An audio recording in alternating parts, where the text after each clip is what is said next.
여기 배당주 분석하는 유튜버가 있습니다. 3년간 영업이익의 50%를 주주 환원할 계획이 있는 주식입니다. 자사주 소각도 최근에 실시한 배당 주식이기도 합니다. 과연 어떤 종목일까요? 오늘도 황금거북이와 함께 공부를 시작해 보겠습니다. 꼬북꼬북 가시죠.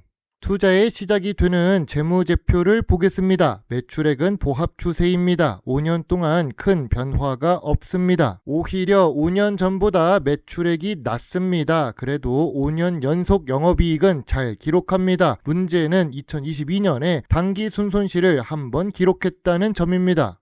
분기 재무제표도 보겠습니다. 직전 분기 대비 2026년 1분기 매출과 영업이익은 좋습니다. 하지만 전년 동기로 보면 2026년 1분기 매출은 감소한 상태입니다. 참고로 5분기 연속 영업이익은 잘 유지하고 있습니다. 2025년 1분기와 3분기에 당기 순손실을 조금 기록해서 재무제표가 예쁘지는 않습니다.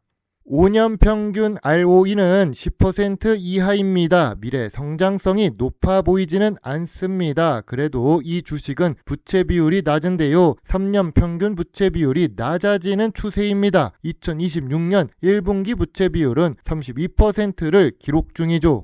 오늘 분석할 종목은 인화전공입니다. 시청자 종목 분석 요청이 들어왔습니다. 최근에 주가가 크게 올라갔다가 지금은 50% 이상 주가가 빠진 상태입니다. 조선 업종에 있고 배당 주식입니다. 시가총액은 3천억대로 중소형 주식이라고 할 수 있습니다.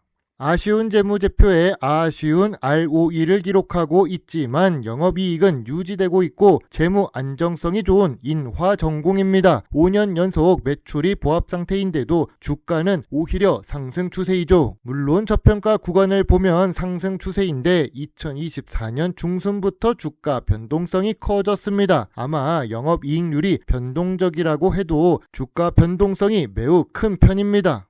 기업 기호를 보겠습니다. 1999년에 설립된 선박 엔진 부품 전문 제조 기업 인화전공입니다. 주요 주주가 52% 보유하고 있습니다. 외국인은 겨우 1% 정도만 투자 중이죠. 배당은 잘 주는데 외국인이 조금만 투자하는 이유가 무엇일까요?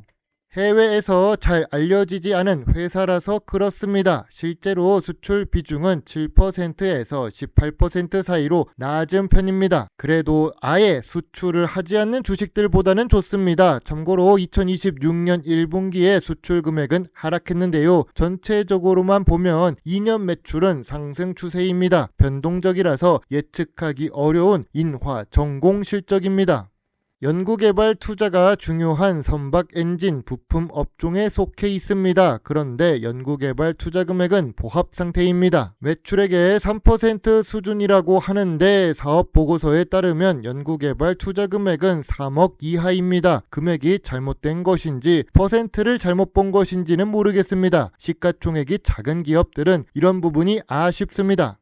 인화전공 주식의 강점입니다. 대형 선박 엔진 부품에 특화된 기술력과 함께 가격 품질도 안정적으로 유지 중입니다. 국내 주요 엔진 제조사와 안정적 납품 관계를 가지고 있습니다. 한화엔진 지분 매각 등 재무구조 개선으로 현금 확보를 했고 자사주도 소각하고 있지요. 인화전공 주식의 약점입니다. 조선과 선박 엔진은 경기 사이클의 의존도가 높습니다. 소수 대형 고객에 집중되어 있고 작은 시가총액 주식이라 한계가 있습니다. 투자자산 매각 등 일회성 당기순이익 요인에 영향을 받고 있지요.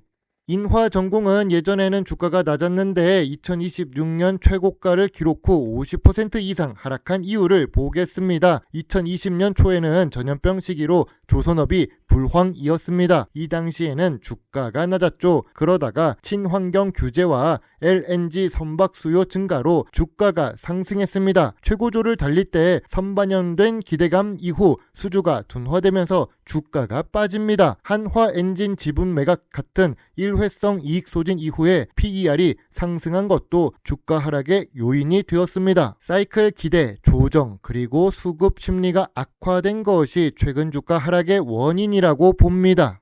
경영 참여 목적 탑업인 투자 내역을 보겠습니다. 인화전공이 100% 지분을 가지고 있는 회사 두 곳의 전체 실적을 보면 당기 순손실입니다. 그래도 당기 순손실 금액이 3억 수준이라서 나쁜 것은 아닌데요. 주가에 큰 영향을 미칠 정도도 아니죠. 그래도 일반 투자 목적의 한화엔진 같은 경우는 지분의 1.4%를 보유하고 있습니다. 전통적인 투자 기준으로 인화전공 주식을 보겠습니다. 업종 평균보다 낮은 수준의 PER을 기록 중입니다. 5년 기준으로도 PER이 낮습니다. PBR은 1.24배 수준입니다. 5년 기준 높은 수준이네요. 황금 거북이는 배당 주식 투자자입니다. 요즘 배당 성장 프로젝트를 2개를 진행 중입니다. XQQI와 나스닥 100 커버드콜 ETF에 투자하는 내용을 올릴 만큼 배당 투자에 진심입니다. 이 콘텐츠들도 관심을 가져주시면 좋겠습니다. 아무튼 배당 성향이 높아지고 있는 인화전공입니다. 배당 수익률은 변동적입니다. 3년 연속 배당을 하고 있습니다. 연속성은 조금 떨어집니다. 최근 뉴스를 보겠습니다. 인화전공은 50억 규모의 자사주 소각 결정을 내립니다. 전체 주식 숫자의 1% 수준인데요. 자사주 소각은 주가 상승 요소가 될 수 있습니다. 인화전공은 3년간 영업이익 절반을 주주 환원에 쓴다고 합니다. 적극적인 주주 환원 정책이 보이는데요. 주가 상승 요소로 작용할 것 같습니다.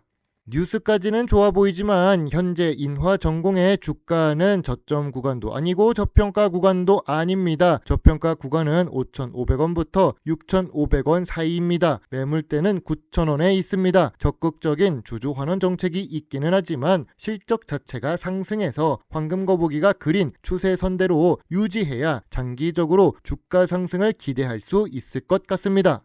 황금거북이의 인화전공 주식 요약 노트입니다. 재무 점수는 높지도 낮지도 않습니다. 재무 안정성은 훌륭하지만 주가가 저평가 구간이 아닙니다. 배당 연속성은 만들어지고 있지요. 전통적인 투자 기준으로 저 PER 주식입니다. 미래 성장성은 조금 낮아 보입니다. 황금거북이는 인화전공 주식에 대해 별점 5점을 제시합니다. 주가가 낮아져도 별점은 6점 정도만 제시할 것 같습니다. 일단 실적 개선이 필요해 보이는 인화전공입니다. 황금거북이는 그냥 관심 의견만 갖겠습니다. 코스피, 코스닥이 매우 변동성이 심합니다. 현재 변동성이 심한 주식시장에 있습니다. 황금거북이는 2026년 8월 18일에 출발해서 19일 새벽에는 한국에 있을 것입니다. 그리고 8일 정도 한국에 있습니다. 가족과 시간을 보낼 수 있어서 좋습니다. 그래서 지금 올리는 콘텐츠들의 시간이 약간 차이가 있지요. 물론 투자의 책임은 매수 매도 단추를 누른 본인에게 있다는 것을 잊지 말아주세요. 배당 주식을 좋아하고 투자하고 공부하는 황금거북입니다. 감사합니다.